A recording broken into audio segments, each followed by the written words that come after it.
Okay, I think we'll get started. Good afternoon, everyone. And my name is Tom Pico, and since July, it's been my privilege to be the president and CEO for the University of Maine Alumni Association. We're excited to continue our periodic webinars to reach UMaine alumni near and far with updates on a variety of topics from the University of Maine. As you know, today we will be discussing building the future of Black Bear athletics. And I want to be sure to thank our great partners at the University of Maine M Club for their sponsorship support to make today's presentation possible. Black Bear athletic fans everywhere reacted with great enthusiasm to the news of a $90 million investment in athletics from the Harold Alfond Foundation, which has inspired other major gifts as well. This $90 million investment is part of a larger $240 million commitment to the University of Maine system from the Harold Alfond Foundation.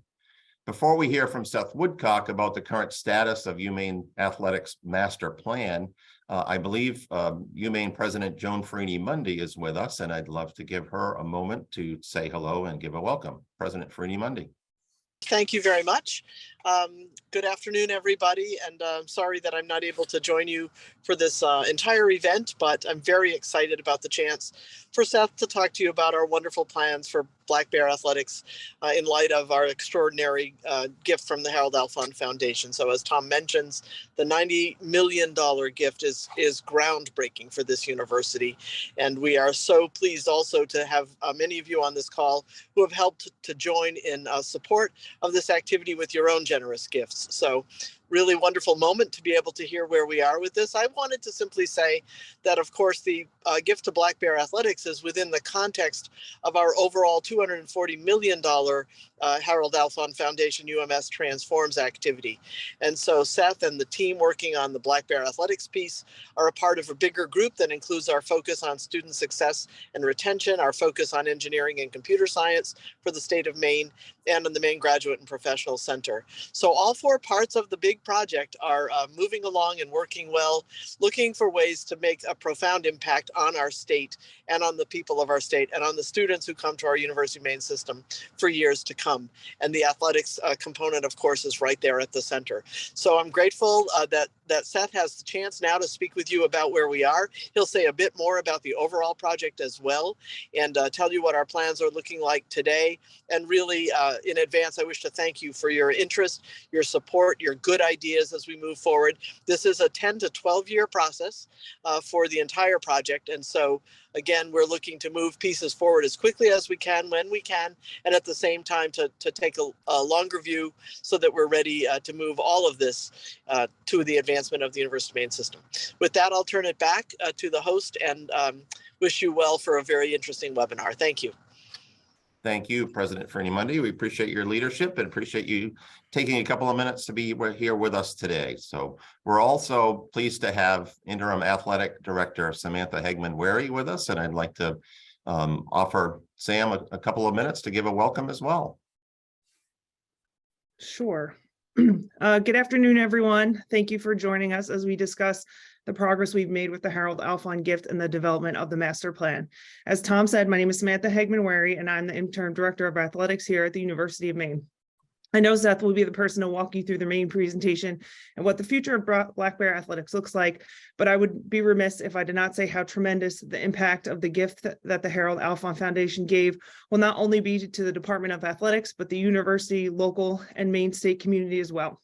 When the opportunity was given to me to get involved with the architectural planning process, it was such a privilege to have input on who would help bring our vision to life. We chose WBRC and Crawford Design Firm for their experience with building in the state of Maine climate, along with their knowledge of building athletic facilities. So far, they've been amazing to collaborate with, and their expertise and innovation has allowed us to have a lot of open discussion and dialogue about the vision of the University of Maine athletics. That, coupled with our generous donors, such as Rod Sparrow to upgrade our football operation, Neil DeStefano to give our club programs additional spaces to utilize, and of course, Phil Morse with his multi-purpose center, will allow us to move forward and give our fans, student athletes, and coaches the best experience they deserve. I'm beyond excited to show you what we have planned for the short and long-term future and how we'll impact and support the University of Maine and the future of athletics.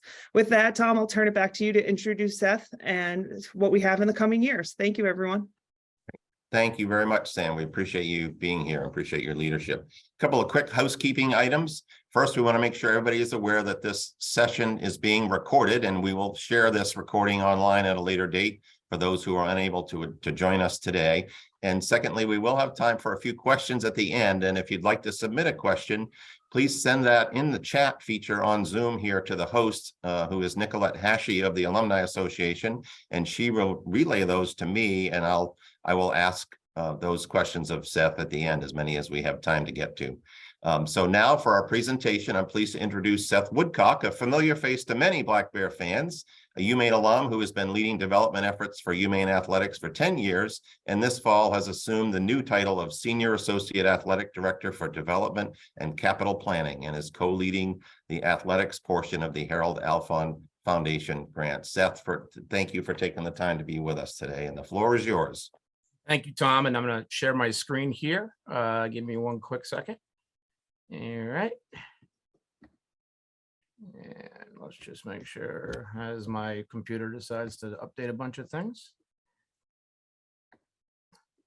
Okay, everyone see that okay? I'm Seth Woodcock, the Senior Associate Athletic Director for Development and Capital Planning, and I can't tell you how excited I am to be here today to go over kind of where we're at with our facilities project after the transformational Harold Alfond gift. We'll go into some specifics on the facilities plan today. Happy to take some questions at the end and have a couple of our coaches talk to you about the impact of these projects on their programs. So this all began officially in October of 2020 when the Harold Alfond Foundation made their unbelievable commitment of $240 million to the University of Maine system.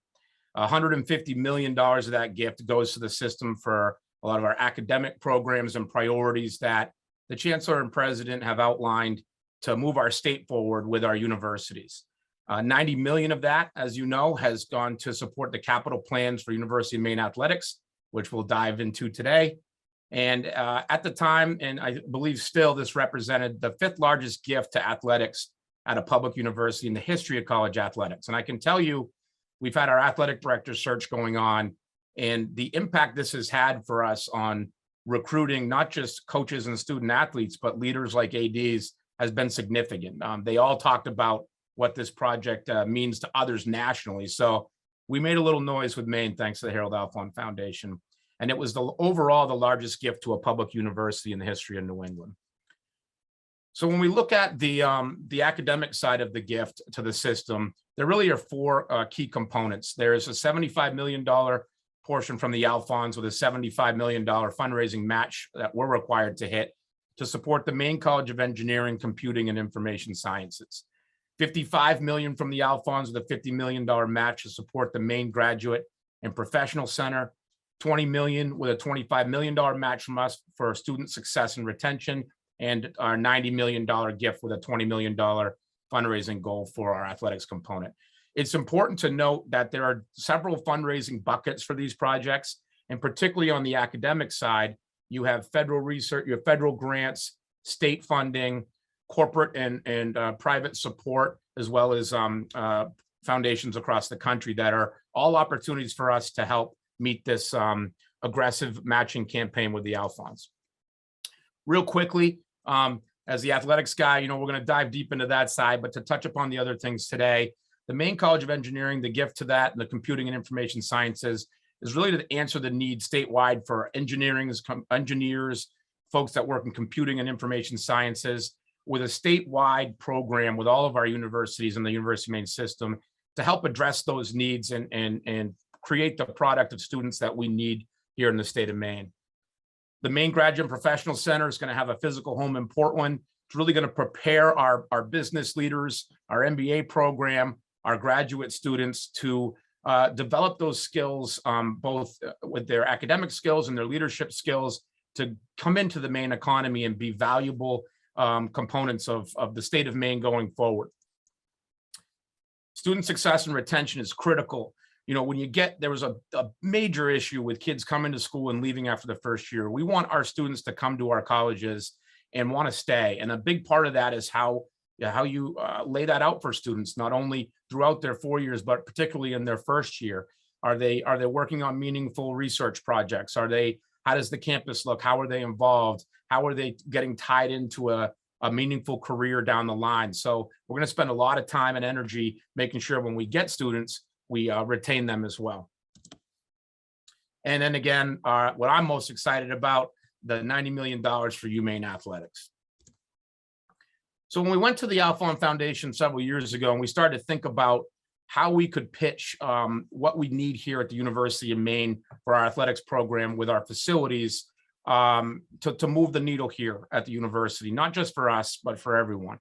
And we really gave this a lot of thought through several athletic directors as we put this together as a potential ask.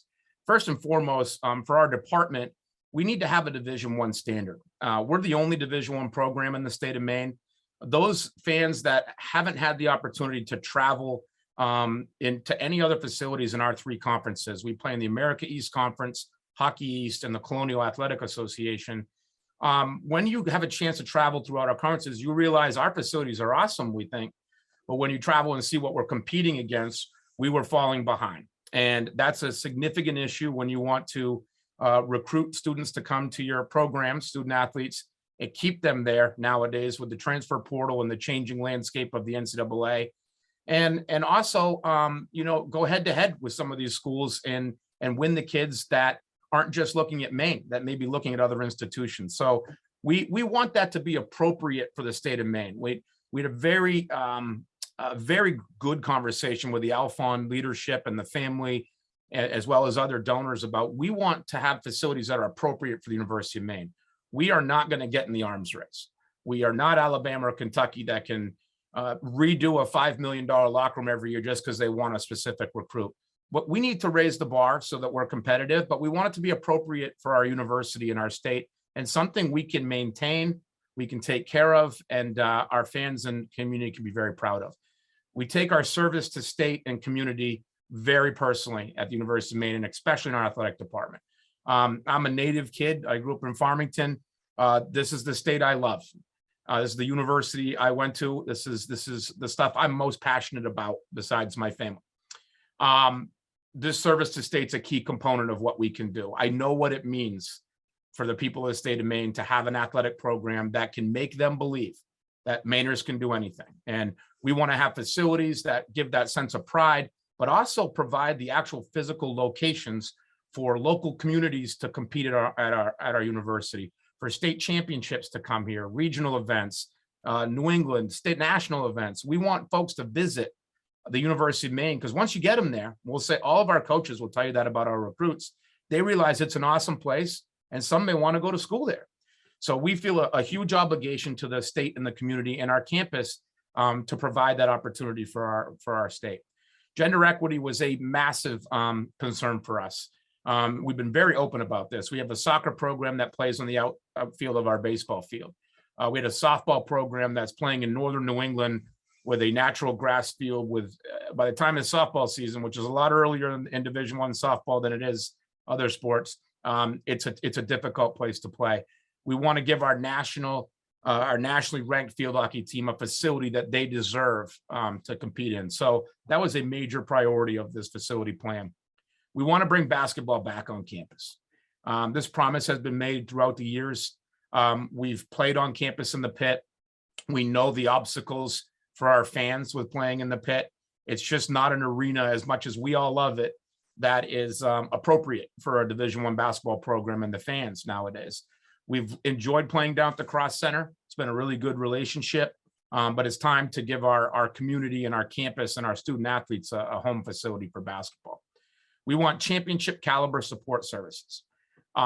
This is so important in our world in athletics. This is the stuff a lot of folks don't see as fans, but our student athletes, when they look at where they want to go to school, they want to see what you have for strength and conditioning, sports medicine, player lounges, video rooms. And for our top tier programs that are producing professional athletes, this is a major part of their decision making of how are they going to come to a university and take the steps necessary, along with great coaching, to go to the next level in their career. So it's very important for us. The indoor space, we'll get into this, is critical, not just for us, but for our whole campus, the Mahaney Dome. And we knew we had to make a significant investment in Alphon Arena. That was one of the most interesting discussions early on. Do we build a new hockey rink and not do anything else? Or do we do something that's appropriate for our entire campus and our community and our state and put money back into a barn that we all love? And that was, I was very excited about that decision to keep us in the Alphon. So out of that came the priorities, and we're going to go into these in much more detail here in a second, so I'll be quick. The Alphon Arena and the investment in the Sean Walsh Center for our operations is a huge component of this. Our multi-purpose center, which we were unbelievably excited to announce, Phil and Susan Morse gave us a $10 million commitment to name that arena. Strength and conditioning, sports medicine, that's that infrastructure I was talking about. Our playing fields, not just renovating softball and creating a new soccer field, but also upgrading the fields that we have. There's a huge responsibility when you're managing athletic facilities. When you build something, it's great, but it gets worn down. You have to replace your turf every 10 or so years. So we have to have a vision for how to do that, so we aren't always trying to figure that out last minute. Track and field, anyone that's seen our track, it's dead. We know that around the football field. Track deserves a facility that's appropriate for them and for our community. It's a highly used community facility. Our commitment to campus and rec sports, we have a great partnership there. They use a lot of our facilities for intramurals and the student experience outside of the Division I student athletes that are near and dear. Folks like me, I love playing intramurals at UMaine. They're an important part of my time at Maine. Again, the indoor facility is just critical. Our upgrades to Morse Field and our football stadium, and what this whole plan does for our football program. And then a very complicated part, but important part, of the Memorial Gym renovations. And anybody that's been in the Memorial Gym knows it's a maze, and you got an old historic building that has a lot of nooks and crannies. So figuring out how to utilize that space going forward is an important part of the plan. So when we originally pitched this gift, and President Farini Mundy and Chancellor Malloy, along with Ken Ralph, closed the gift with the Harold Alphon Foundation, we had a vision. And the vision was a $90 million facility plan and a $20 million fundraising goal for enhancements to that plan. So it was part of the plan, the fundraising, but it wasn't 1,000% necessary to do what we wanted to do. That was a $110 million capital project. And you'll hear me talk in a little bit more detail later on about what has changed since then. We've gone through a worldwide pandemic. There have been significant challenges with the economy. So this original plan and the scope of it is what we have gone to the national recognized design teams that Samantha mentioned to piece this facility plan together, take it from being a plan that Ken and Carlton and me and others and Samantha were scratching on a piece of paper, put it into a real master plan that can be implemented over time. Now, from there, you got to figure out what you implement when. There's a lot of pieces that go into that, and that's where we currently are. So these numbers are not there for any reason, but I wanted to just give you kind of a feel for how this layout will look if the master facilities plan is implemented to the full design that we have. So you'll see over here, if I can show my mouse, number one here is the softball field. And as I said, we're going to go into detail on each of these projects. So I'm just going to kind of touch on the map here. Then you go up to number two. That's our field hockey field, and it's the current location, but we're looking at improvements there. You go up to our soccer complex on number three here. And I don't know why my mouse doesn't want to show. This would be a new field with our soccer complex.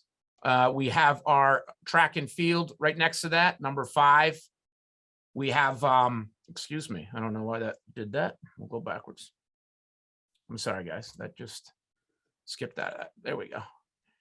You have, so the track and field is next to the soccer field there. You'll see to the right of the track, there's an area that would be a new design for our throwing areas for track. You move over to the left of the soccer field, you'll see the new parking area.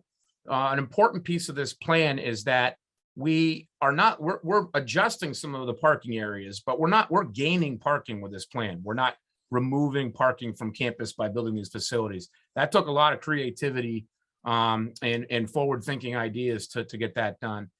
You see our football field. We'll get into this in a little bit more detail, but it becomes a football stadium due to just the way the projects are laid out. So that's a huge impact on football, including other additions to football and renovations to football for locker rooms, player spaces. Our baseball field stays in the same location. It is in need of upgrades, which we have in our plan. And over at Alfond Arena, and I apologize, but my mouse was bouncing everywhere here. If you look over at the Alfond Sports Arena, you can see our Sean Walsh Center below that, which is our operation. And the other orange yellowish space there is concepts for a new entrance to Alfond Arena. Critical piece of the plan. Over behind the Memorial Gym, you'll see number 11 and the big white thing there. That's our current Mahaney Dome, which we've touched upon being critical going forward. And then as you look at the Memorial Gym, we're going to be doing some things in that gym to help make the facility much nicer. So this is just a real quick slide, but an important part of this design plan was the flow. It's very obvious for any of us that have been around UMaine sports for a while that it's difficult to get to some of our fields. So whether you're a grandparent coming to a Bangor or John Baptist field hockey game or one of our events, physically getting to our field hockey field is difficult. So we wanted to address some of our vehicular and pedestrian flow around our athletic facilities. And this is just kind of a quick view of all the thinking that's gone into this over the last year. You'll see with the yellow lines, that's vehicular flow and how that improves to get closer to our playing fields, to move visiting teams. If we're hosting events like Special Olympics on our track, how do you get all these people in and out of there in a much more efficient manner? So it's these designers are, again, Crawford, WBRC, and Activitas working with our team in athletics and facilities management. You have a really strong team that's done this at a lot of places that understands these issues as we talk about new facilities and renovations. It's important when you lay these plans out that you do them in phases. And this is one of the hardest parts of the project because you have to determine which phase is most important for your athletic department, most feasible from a construction standpoint, most feasible from a cash flow standpoint. And also, how do we do this without displacing a lot of our teams along the way? We're not just working with a clean slate of property here and building a new home.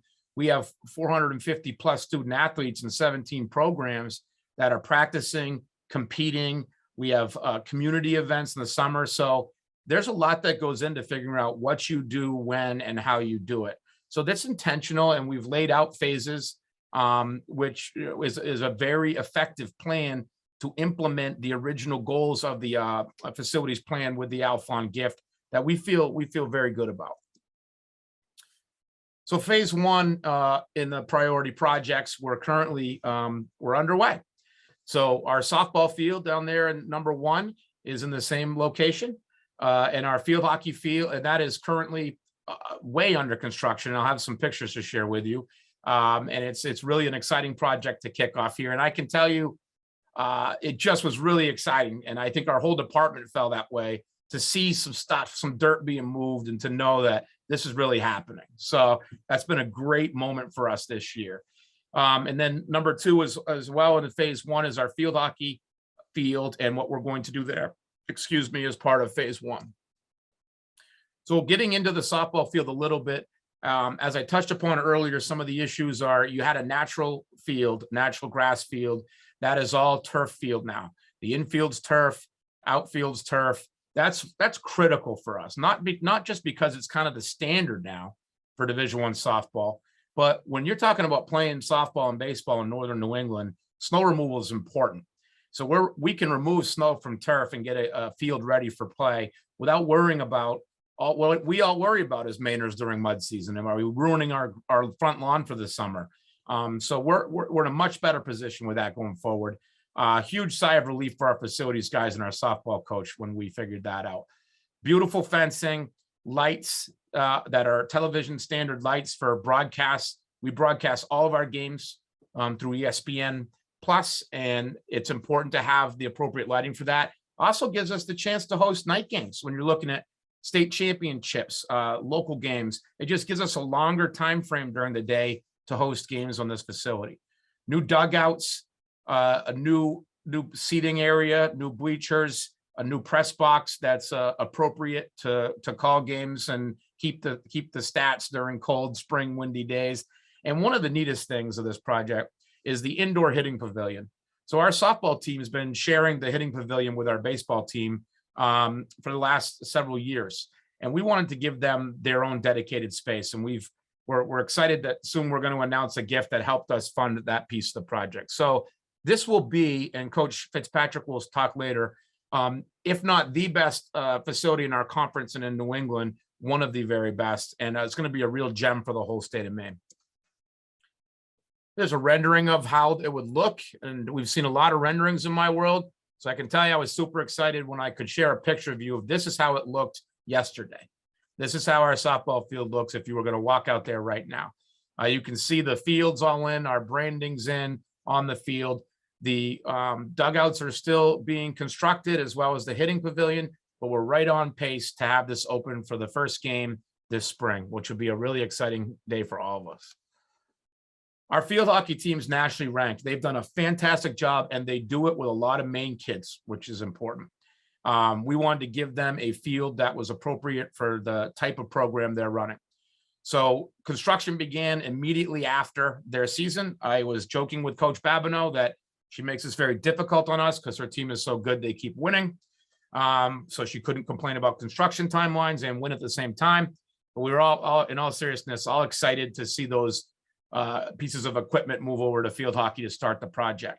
We wanted to get as much in this fall to prepare us to finish that project in time for the 24 season. So that's on schedule. It'll have, as you notice, those that have been to field hockey games, the fan seating is on the other side of the field now. There are some chair backs in the middle of that field. The design of the bleachers is meant for field hockey. It's elevated to a level that is, as looking at several facilities nationwide, that is best for viewing the game.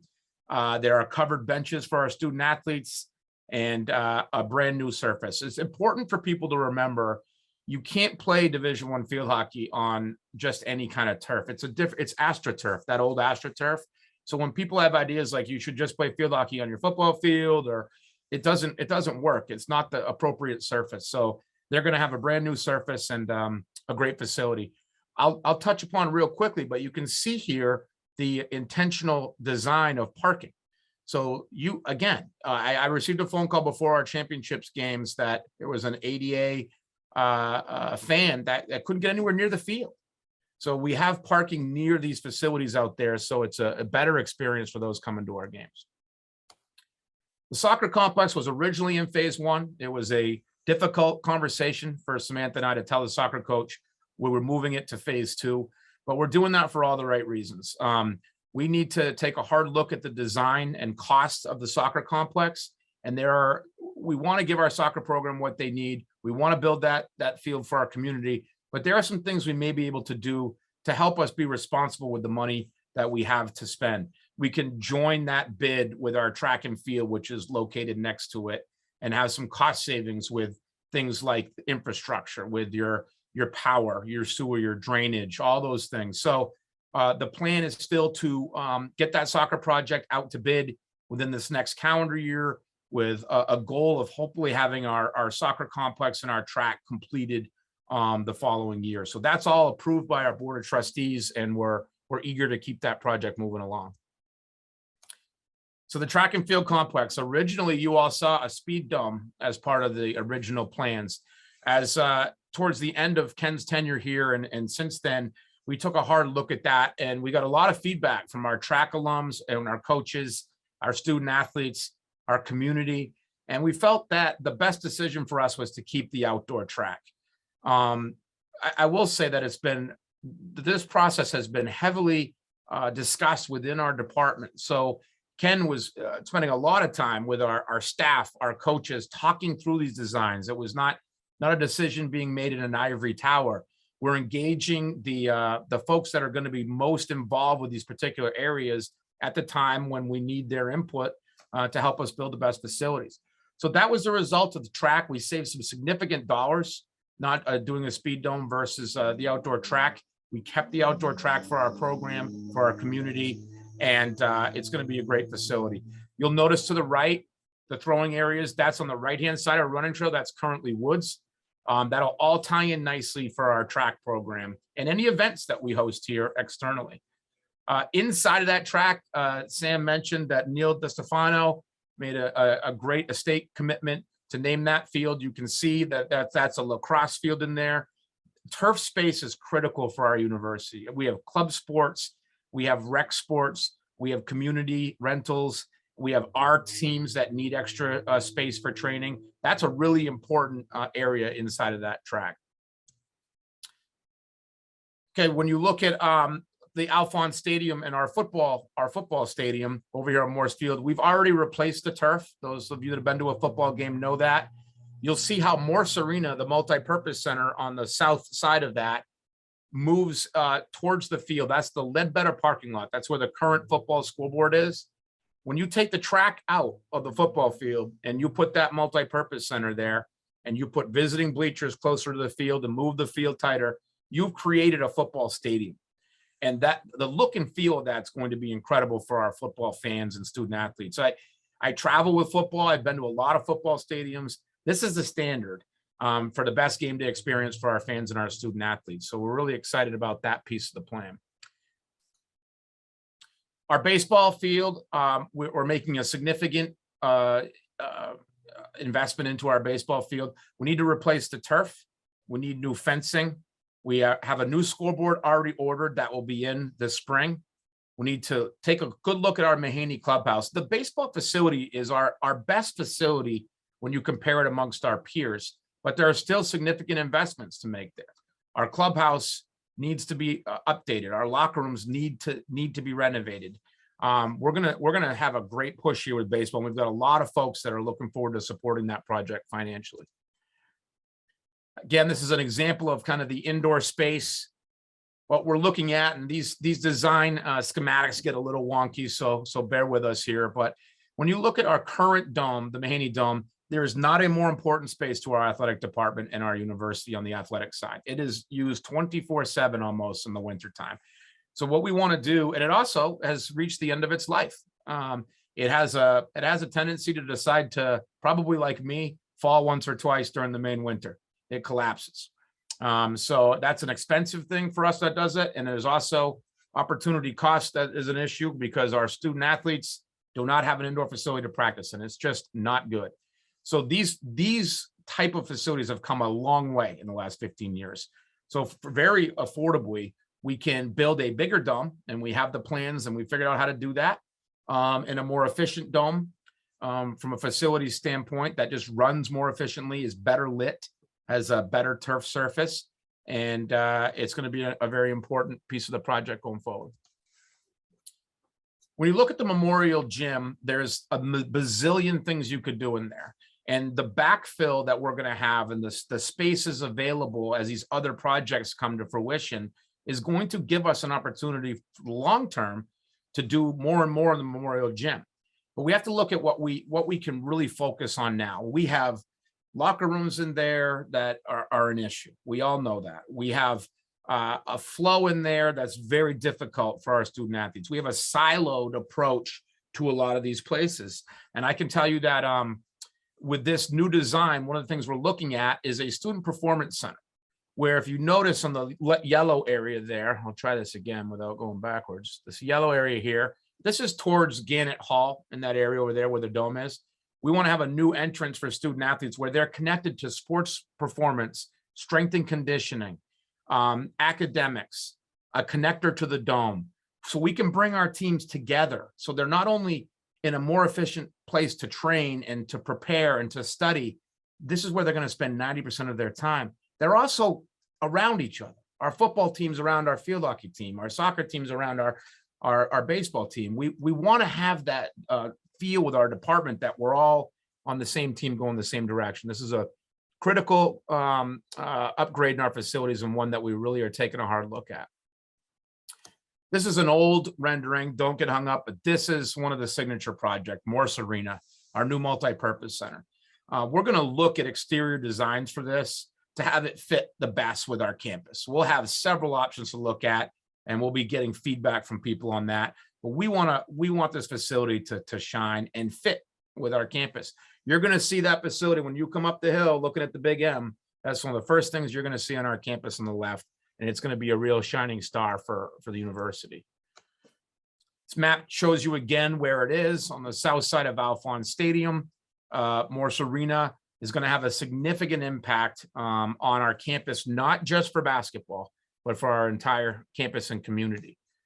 So on the basketball side of it, we feel it's absolutely critical that we build a great home basketball gym where our teams and our fans have a home court advantage they love playing at, and recruits see and want to be part of. We will build a 3,000 seat plus or minus arena, and that's the standard for schools of our size right now. A lot of folks have asked why not bigger. There's multiple reasons, but the two most important, the number one, the most important is that's not the appropriate facility for our teams. Even with a great season, we average between 1,500 and 2,000 tickets sold per game for women's basketball, which is our most successful program right now. So if you have a 3,000 seat arena that's full and a hard ticket to get and it's cranking loud, that's what we want. We want the pit on kind of on steroids here, like a new pit. From the community side, and I'll say one more thing about that. The part of that design is truly focused on the fan experience. Chair back seats, great views, closer to the court, ADA accessible, easy to get in and out of, concessions in the right place, great flow. That's all being looked at very closely so that our fans, whether you're 80 or 8, have a great experience coming to our games. This is just a picture of a graduate commencement. It's an example of all the other things you can do with this facility: science fairs, trade shows, admissions events, community events. There's so many opportunities. We don't have this size building on campus. You have the Alphon Arena, you have the Collins Center for the Arts. This is a perfect in-between facility that is a tremendous need for our university. Here you can see how that would look on the backside of football and how it boxes in football. This also gives us opportunities when we look at the design of the multipurpose center for preferred seating for football, club space that you can be indoors and buy a club ticket to watch a football game or a basketball game. It can be flexible. So we're going to go through all that in the design phase, which I'll talk about in a minute. So Alphon Arena, we all know how important it is to not just our hockey program, but our state, our community, this university. There are a lot of things we need to do in the Alphon. And there are things we can do now and things that are going to depend upon how much money we raise and how these projects move going forward. So the good news is the immediate investment, the video board, we're going to have a new center hung video board, a new ribbon board, they call it, underneath the student section, new lighting and new audio is on pace to be in the arena for the start of next hockey season. Those bids have been submitted.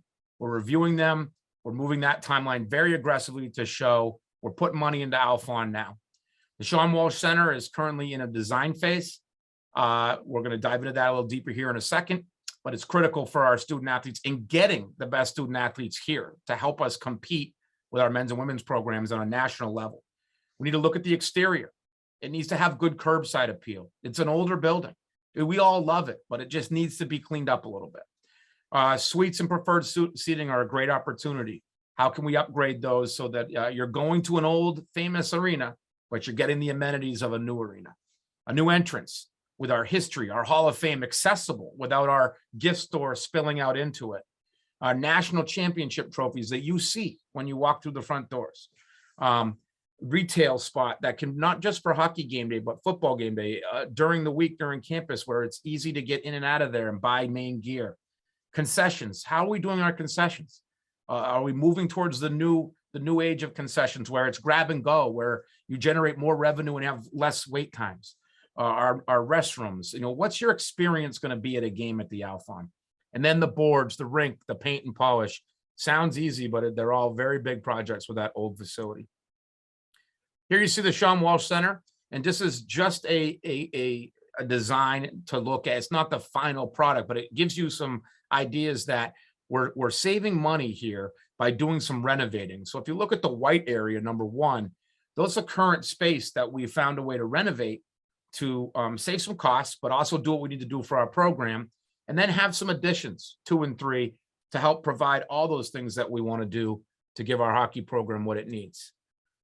We won't go into this in great detail, but this is the ground level. You're talking about new locker rooms, strength and conditioning, sports medicine, equipment. This is, a lot of you probably haven't been back on this side, but this is where our programs access the ice. This is where they live every day. So designing this where it's smart from a flow perspective, day to day. How do you move equipment? How do the players flow throughout this? And recruiting. These facilities, as Coach Barr will touch upon soon here, these facilities have a huge impact when you're bringing a recruit to campus, because we're competing against that at other schools. An example of how these locker rooms can look. This is the standard we're looking at for our hockey locker rooms. Everything we do for the men, we're doing even for the women. And then on the first floor, when you walk in, we're from the street side, we're renovating our offices, we're creating video rooms, which are a critical piece of hockey programs, player lounges, upgrading our Dexter lounge, where we do a lot of community events and corporate partner events and volunteer events. So it's a significant overhaul of the Sean Walsh Center, excuse me. Here's an example of a video room. This is a football one that's a little bigger, but this is the standard in Division I. So we touched upon the things we had to do for that old barn to make it shine a little bit when we've got people roaring in there for a Maine hockey game.